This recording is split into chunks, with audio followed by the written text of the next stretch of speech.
From the New York Times, I'm Michael Barbaro. This is The Daily.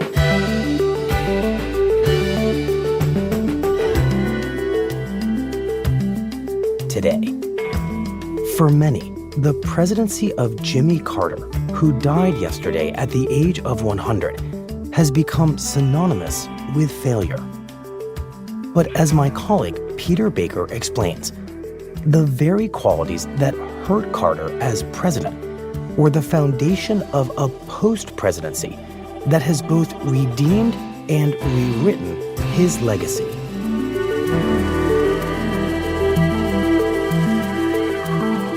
It's Monday, December 30th. Peter, you are a White House reporter who has covered the last 5 presidents. You're also a historian of the presidency itself. And in those roles, I'm curious how you've been thinking about the life and now the death of Jimmy Carter. Yeah, it's really interesting, Michael, because, I've spent the last few years writing Jimmy Carter's obituary. And I know that sounds a little weird, but that's something we do at the newspaper, right? To be prepared for these big moments. And researching and reflecting on his legacy, I've concluded that it's really hard to imagine anybody like Jimmy Carter ever being elected president again. I mean, he was a very unusual man, and it was a very unusual presidency.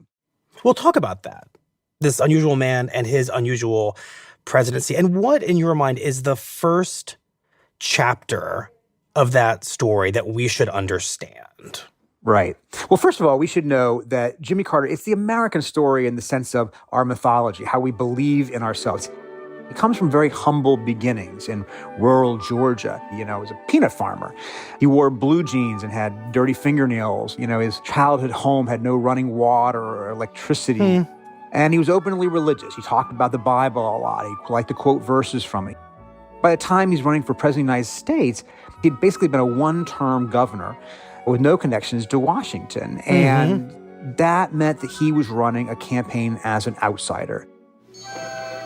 I see an America poised not only at the beginning of a new century.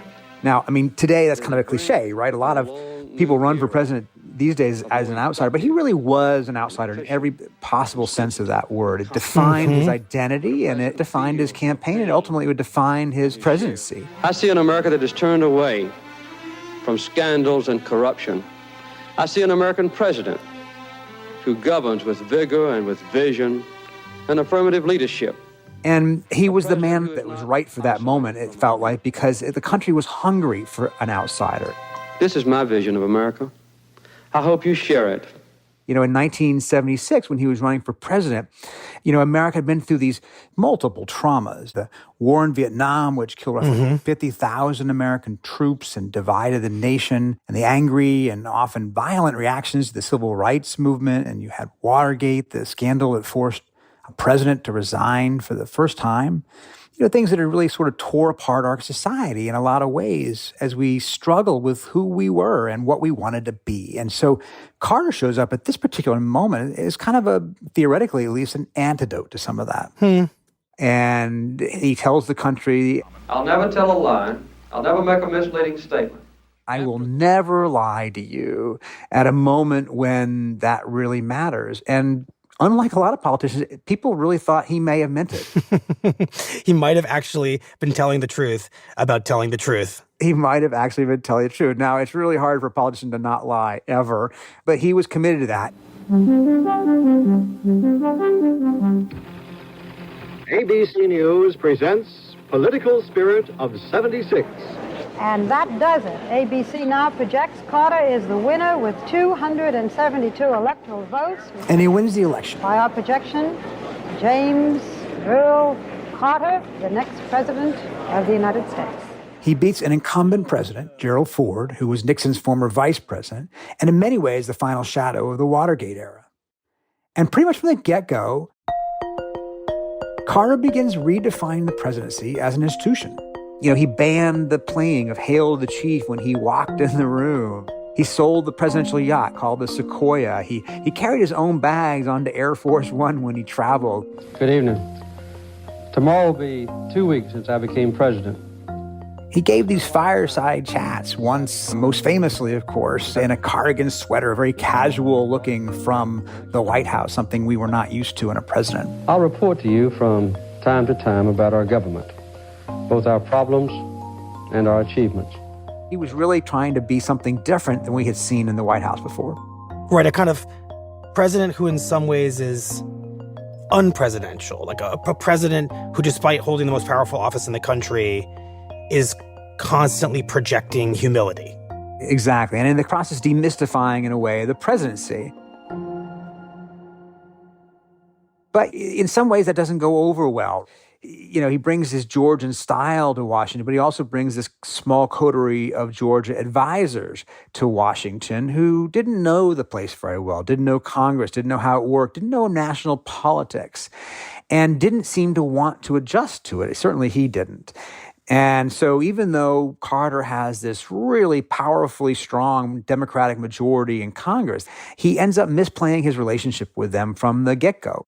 How so? Well, one of the very first things he does is he attacks a ritual that lawmakers really love, bipartisan, by the way, local water projects. These are pork barrel spending things that allow them to go home to their constituents and say, I built this and I built that. And he basically tried to pull the plug on them. And he just refused to curry favor with lawmakers. He didn't schmooze or dine with them. He wasn't like an LBJ or a FDR. He just didn't, it wasn't his style of governance. One time, the Speaker of the House, Tip O'Neill, shows up at the White House for a breakfast with the congressional leadership with Carter, and all there are pastries. And he's mad that there's not a hot breakfast. Small as that is, he feels like he's disrespected. And that's the kind of thing Carter disdains. He disdains that sort of what he thinks is kind of a pomposity of Washington. Why should I have to serve you a hot breakfast because you're so full of it? And instead of adjusting, right, another politician would simply adjust, serve him some breakfast, serve him some eggs, whatever. He stands on principle. And what we learn about Carter here is he's actually very stubborn, really stubborn as a Georgia mule, if you will. And he's very certain of his own rectitude. As the guy who's the outsider, he has the mandate, he believes, to shake up Washington. And that's all well and good, but it means he's not playing the game, and the game players don't want to help him get his agenda through. And there's a cost to that stubbornness. And the problems began to mount. And there were the problems of his own creation and the problems that were not of his own creation. OPEC, the organization of oil-producing countries which has thrown the industrial world into grave turmoil, Inflation starts rising because of an oil crisis in the Middle East. The prices in many San Diego stations have gone up 12 cents a gallon since last summer. Gas prices skyrocket. This gas line at one station on the Upper West Side ran from 96th Street and West End Avenue all the way up to 102nd Street. Shortages mean that you can't fill your tank on any given day. Lines stretch out around the block at gas stations. Nightmarish scenes on the evening news. Isn't this disgusting? Why doesn't anybody contact the president? Why is he letting this happen to us? And Carter responds by giving out a series of energy speeches. All of us must learn to waste less energy. Basically telling people how they can conserve energy. We simply must balance our demand for energy with our rapidly shrinking resources.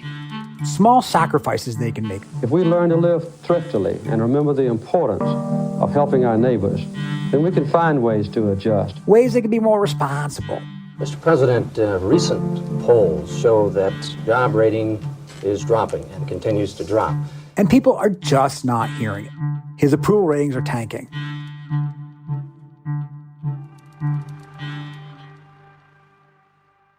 So he knows his presidency isn't going smoothly, and he's talking about giving another energy speech. And everybody says, not another energy speech. Even Rosalind, his wife, says, nobody wants to hear you give another energy speech. They just want to know that you're going to fix the problem.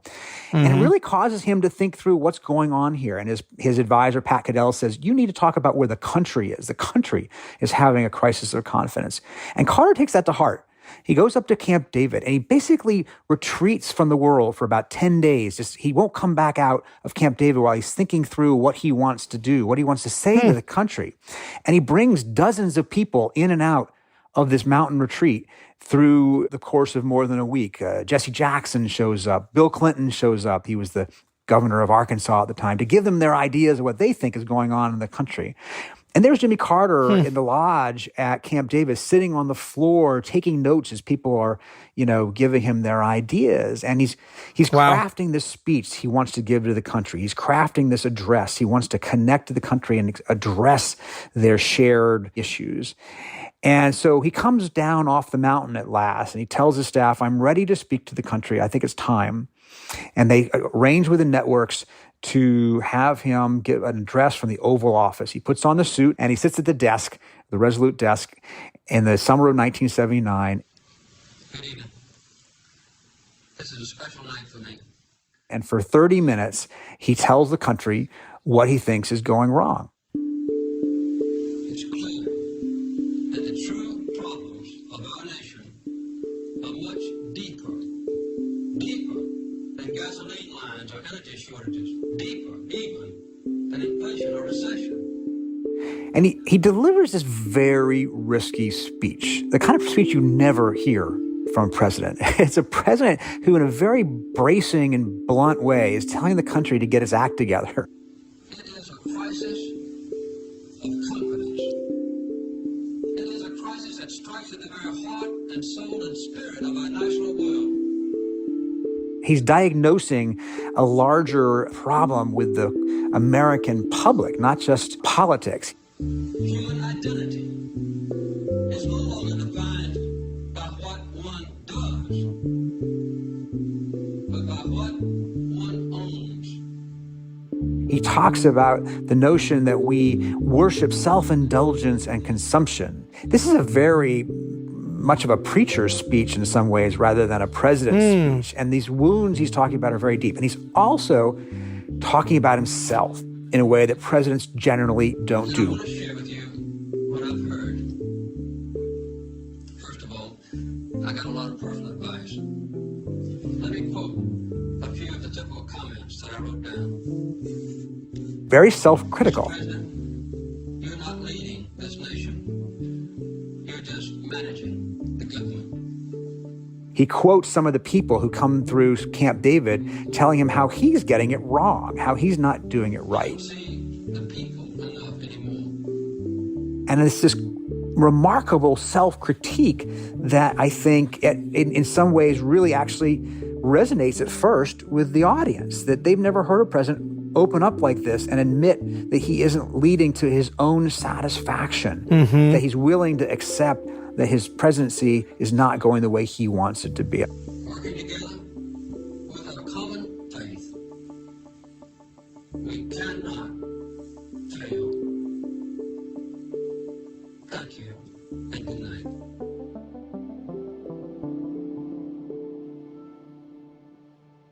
Imagine a modern president doing that today. Right. I really can't. I mean, but it very much seems to reflect that campaign promise, Peter, that Jimmy Carter would never lie to the American people. In some ways, this is a rather extraordinary dose of truth. It is exactly right. He is the truth teller in this instance. In his view, he is being very honest with the American public about how he sees the problems of the country.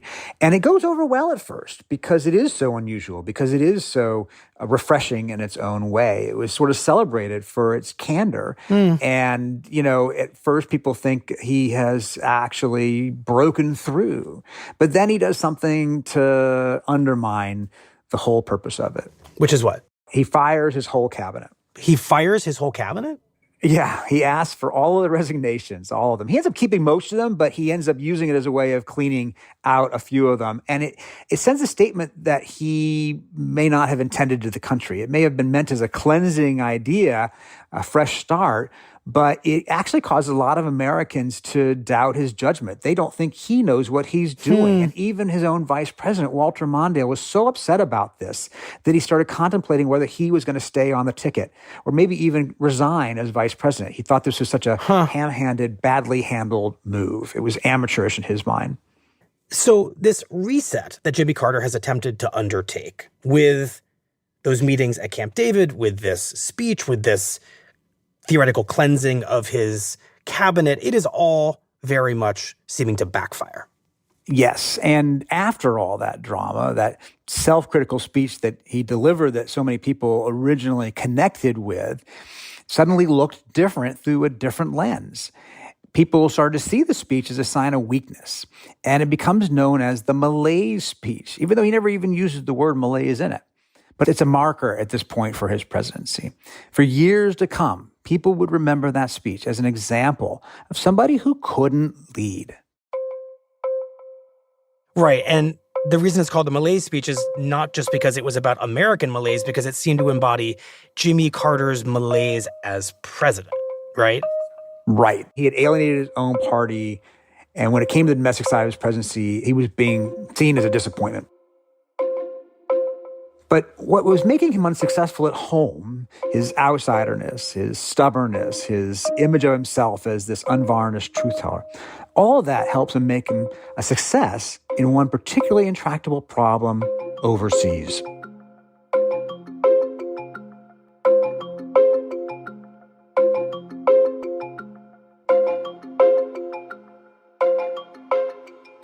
We'll be right back. Peter, after all these domestic stumbles, tell us about this success that Carter has overseas. So amid all these troubles at home, Carter decides he's going to try to do something that no president had ever done before, which is to resolve one of the biggest conflicts in the Middle East at that time between these two longtime enemies, Israel and Egypt.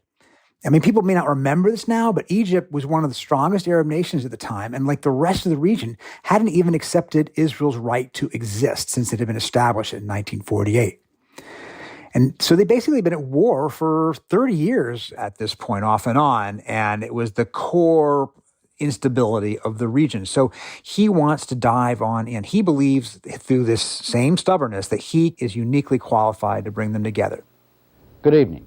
The scene is Camp David, the President's Mountain Retreat 75 miles northwest of here. The participants? So he invites Menachem Begin, the Prime Minister of Israel, and Anwar al-Sadat, the President of Egypt, to Camp David in September 1978. How long they'll stay in the mountains and what they'll say when they come down, nobody knows. The Middle East? For what would become 13 days of pretty remarkable negotiations. It's an insanely complex negotiation over land and politics and religion and history. And throughout these 13 days, it's Carter singularly holding the whole thing together, this crazy enterprise that seems like it's going to break down at any moment.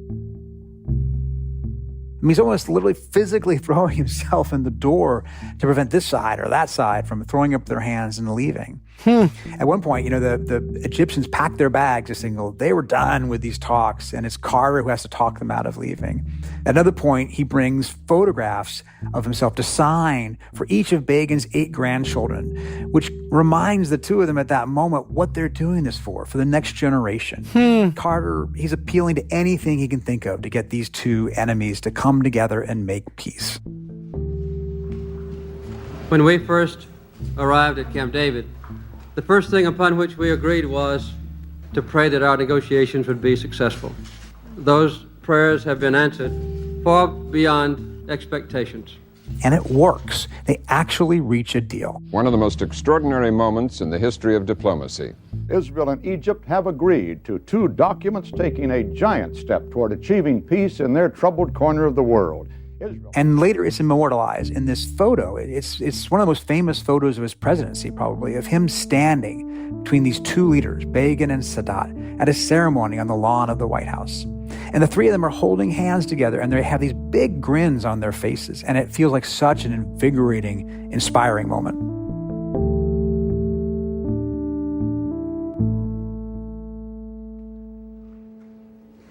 The Camp David Conference should be renamed. It was the Jimmy Carter Conference. And everybody agrees that had it not been for him, it never would have happened. And here we see Carter's stubbornness paying off. He was single-minded in his pursuit. He was the only one there at Camp David who thought he could pull it off. President Carter, for long days and nights, you devoted your time and energy to the pursuit of peace. Sadat later called him the unknown soldier of the peacemaking effort. And Begin agreed. He said that Carter would be, quote, remembered and recorded by generations to come. As far as my historic experience is concerned, I think that he worked harder than our forefathers did in Egypt building the pyramids. And it is, in fact, this singular accomplishment that is probably the one most lasting, enduring, and triumphal moment of the Carter presidency. But of course, there's another moment, a final chapter of this presidency that's just as defining as the Camp David Accords, and that is remembered for generations to come. So tell us about that. Yeah, just as defining, but not at all triumphant. In fact, this really is the moment that leads to the end of Carter's presidency, and that's the Iran hostage crisis. Good evening. A tearful Shah of Iran left his country today on a vacation from which he may never return. In 1979, in Iran, Muslim clerics lead a revolution that overthrows the leader of the secular government there. That's the Shah of Iran, who'd been a close ally of the United States. And after the Shah was overthrown and left the country, he became sick and needed medical care. And as a U.S. ally, wanted to come to the United States for help. There was a ton of pressure on Carter to let him in. But you had people like Henry Kissinger and David Rockefeller. They're all pushing Carter. Let him in, let him in. It's the right thing to do for an ally.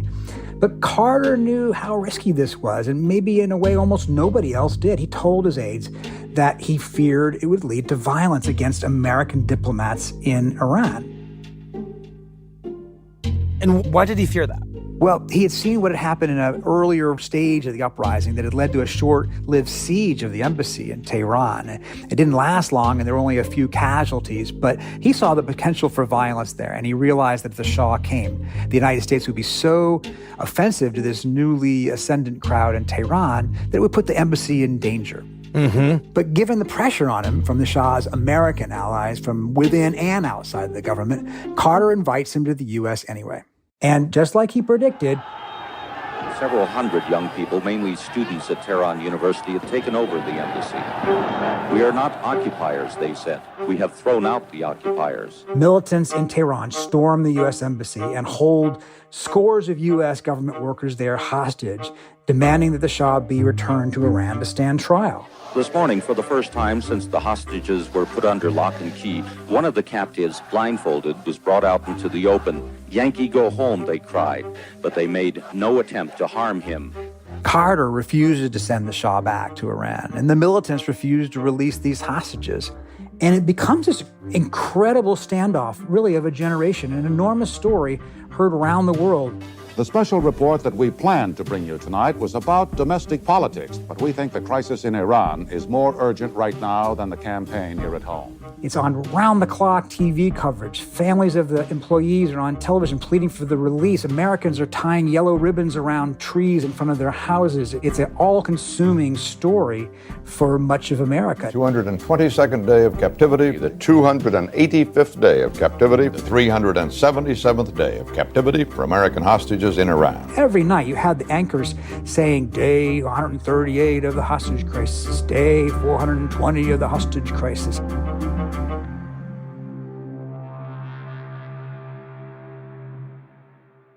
And it really just consumed the country, and it consumed Carter's presidency.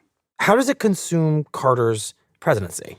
Well, he had a choice of putting this to the side or at least making it one issue of many. But instead, he chose to cancel speeches out of town, to cancel campaign events. He made this the number one priority of his presidency. And these same qualities we're talking about, this sort of stubborn, single-minded determination that we saw at Camp David that worked well for him there, really kind of works against him here because he wants to solve this problem and he's going to do nothing but focus on it, no matter what else is happening, basically. And that becomes, in effect, the sine qua non test of his presidency. If he can solve this, then he is successful. If he can't solve it, it means he's not. And he inadvertently creates the metric by which he's going to be judged.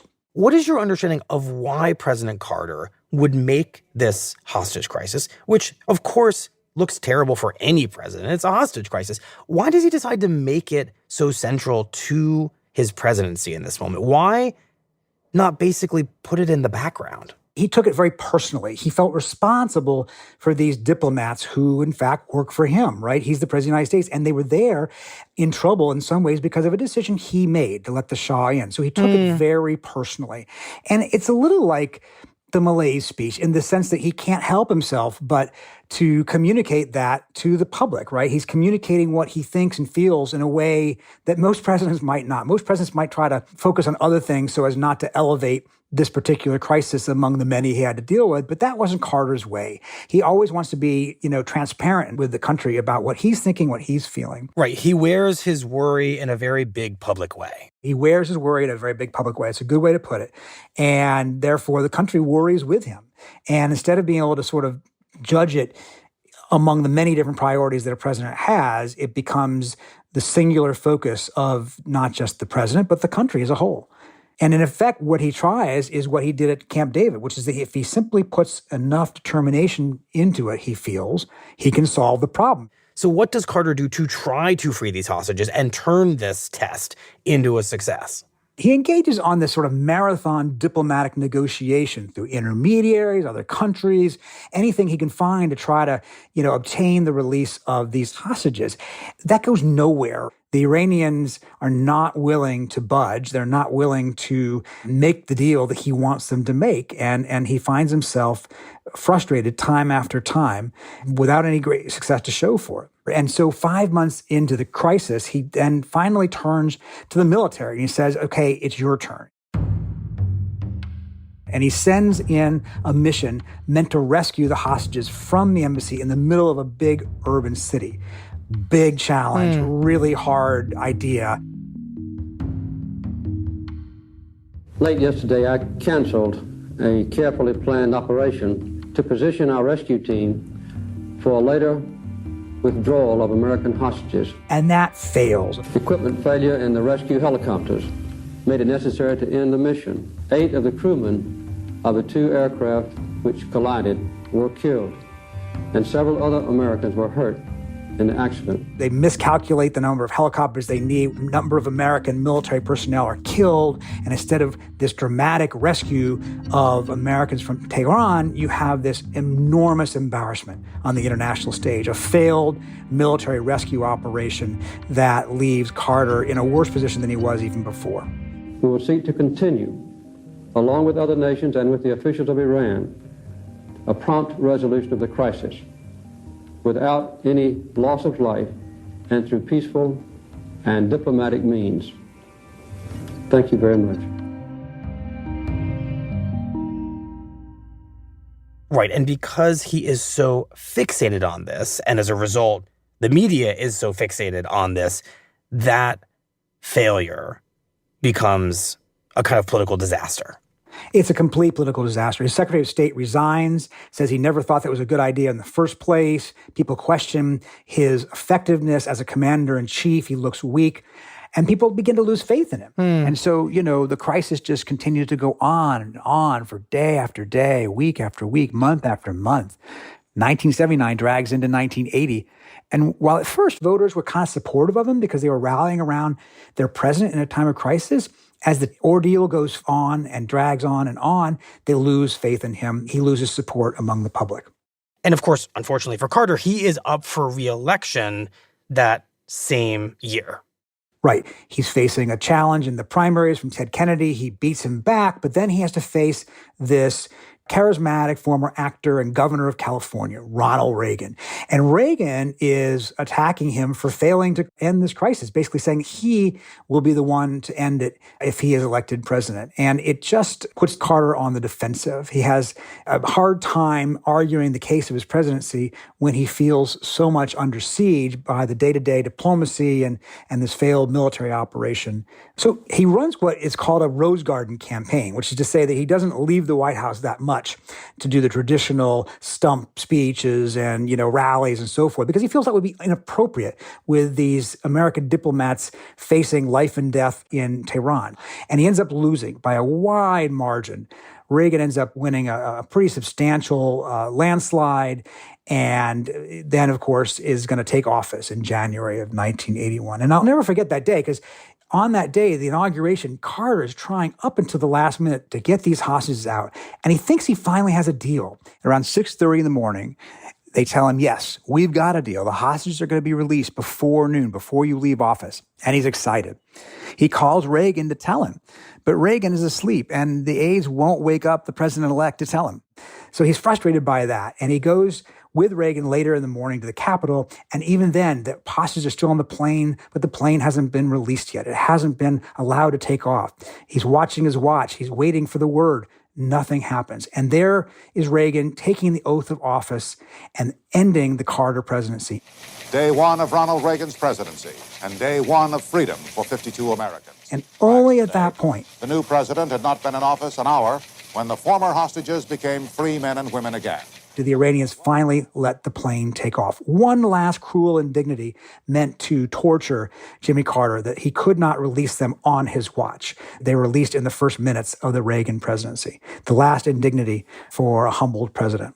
Peter, it's almost as if the Iranians, having already contributed to Carter's re-election loss, want to further humiliate him even after that defeat. Well, it definitely felt that way at the time. And Carter certainly felt that way, that they were tormenting him in effect, that they were adding insult to injury. Look, it's important to remember there were other factors going on in that election as well, and it's possible Carter would have lost anyway. I mean, there was kind of an exhaustion with him at this point, and Americans were struggling with inflation and unemployment and economic troubles. Reagan famously said in one of the debates, are you better off than you were 4 years ago? And a lot of Americans thought the answer was no. And Reagan was this more optimistic figure at a time when the country was looking for it. He was the anti-malaise candidate in a way, right? He talked about America as a shining city on a hill, and he didn't appear in a cardigan. He believed in the grandeur of the office. And so where Carter wanted to make the presidency smaller, more accessible, more approachable, less pomp and circumstance, Reagan was this Hollywood actor turned governor who wanted to bring back kind of black tie swagger to Washington and convince America that it was this exceptional place in the world, which is what a lot of Americans wanted to hear then. It feels complicated though, right, Peter? Because as you explained a little bit earlier, the idea of Jimmy Carter in 1976, when he's first running as an outsider, after all these excesses, Watergate and Vietnam, was indisputably alluring, the kind of smaller version of the office. But then it seems the reality of Jimmy Carter turned out to be less appealing. Yeah, I think these are attributes that really worked for him in 1976 when there was this Watergate hangover, this Vietnam hangover. They just didn't work for him in 1980 when there was kind of a Carter malaise, if you will, right? That they didn't serve him as effectively while he was president and running for re-election as they did the first time he asked voters to put him in office in the first place. And he didn't adjust. He didn't adapt. But when he leaves office, it turns out that it wasn't an act. This was who he was.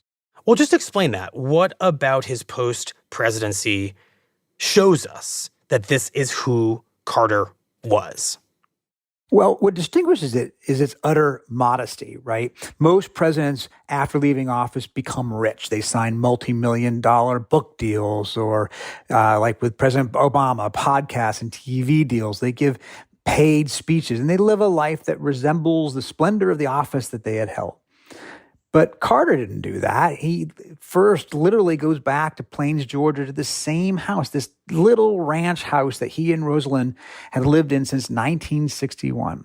Modest, very unassuming. At one point, the house, in fact, is worth less than the large Secret Service vehicles that are parked outside of it. And the first thing he does is start teaching Sunday school. Wow. And when he does finally reappear in the public arena, it's when he opens the Carter Center in 1982, just 2 years after his defeat in the election. And it's through this nonprofit group that we witness a post-presidency of service and civic-mindedness that's really unlike anything we've seen in the modern political era. Do you have the voter ID cards here? Yeah. He travels the world promoting human rights and monitoring elections in emerging democracies, countries like Panama and Nicaragua and Venezuela.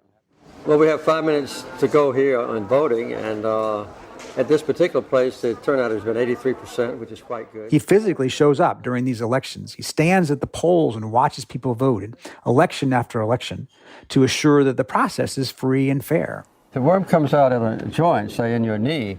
It swells up and destroys the tissue. He starts a program to eradicate guinea worm, the very painful and debilitating disease in the developing world that in the 1980s affected millions of people. And of course, these kids can't go to school. The pain is too great and they need medical care. And he persuades volunteers in tens of thousands of villages to treat the water where the worms grow. And the Carter Center hands out millions of specialized drinking straws that filter out these worms. And basically, guinea worm is almost gone now as a result of some of the things that he did. And now I call upon the Peace Prize laureate of 2002, Jimmy Carter. All this finally, I think, leads to the Nobel Peace Prize that he didn't win while he was in office.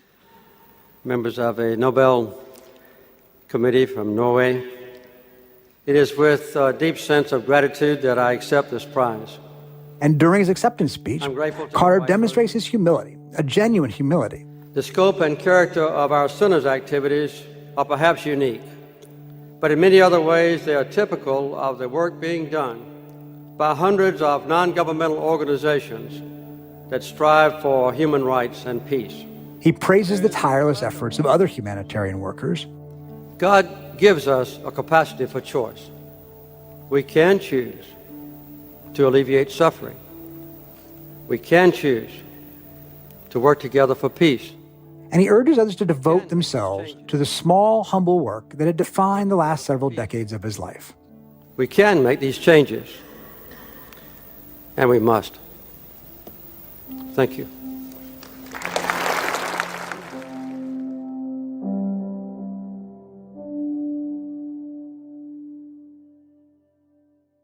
And, you know, it's this service and modesty that he demonstrated that finally, I think, in some ways allows him to redeem himself for the failures of the time when he was in office. In fact, a lot of people say Carter was a better former president than he was president.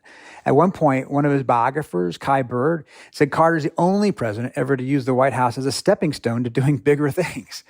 And it earned Carter a lot of respect, even among Republicans who otherwise didn't particularly like him, and Democrats who were kind of disappointed in him. But certainly I think the way most Americans remember Carter today is the man from Plains, Georgia, who's trying to use his platform of a former president to achieve things that, in fact, he couldn't do while in office. The modern presidency in some ways requires compromises he wasn't really willing to make and kind of performances that he wasn't maybe capable of. And every successor, everybody who's come after him has thought about how not to be the kind of president Jimmy Carter was, even as they respect the kind of man that Jimmy Carter was. And that's why, for good or bad, it feels like we're never going to see someone like Jimmy Carter in the presidency again. Peter, thank you very much. Thank you. Appreciate it.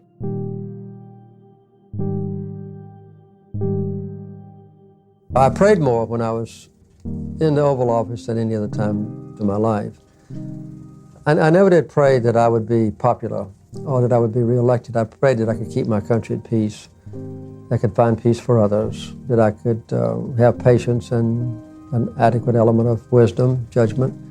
Paul said these are the only things that are important: justice, truth, humility, service, compassion, love. Those are the things that make a great life.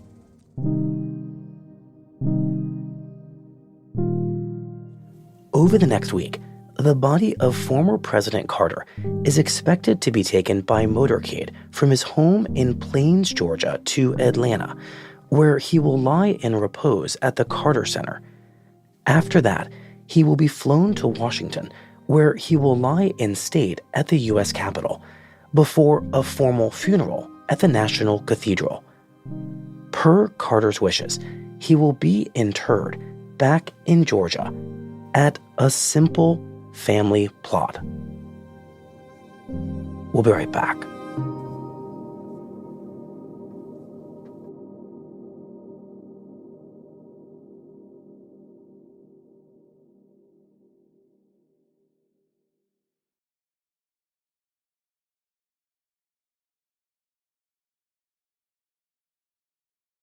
Here's what else you need to know today. Investigators are trying to determine what caused a South Korean passenger plane to skid across a runway on Sunday morning and crash into a barrier, killing nearly all 181 people on board. It was one of the deadliest aviation disasters in years. Shortly before the crash, the control tower at the airport warned of a possible bird strike, and soon after, the plane's pilots issued a mayday. Today's episode was produced by Carlos Prieto and Sydney Harper, with help from Alexandra Lee Young and Will Reed. It was edited by Lisa Chow and Devin Taylor, fact-checked by Susan Lee, contains original music by Marian Lozano, Dan Powell, Rowan Yamisto, and Sophia Landman, and was engineered by Alyssa Moxley. Our theme music is by Jim Brunberg and Ben Landsberg of Wonderly. That's it for the Daily. I'm Michael Barbaro. See you tomorrow.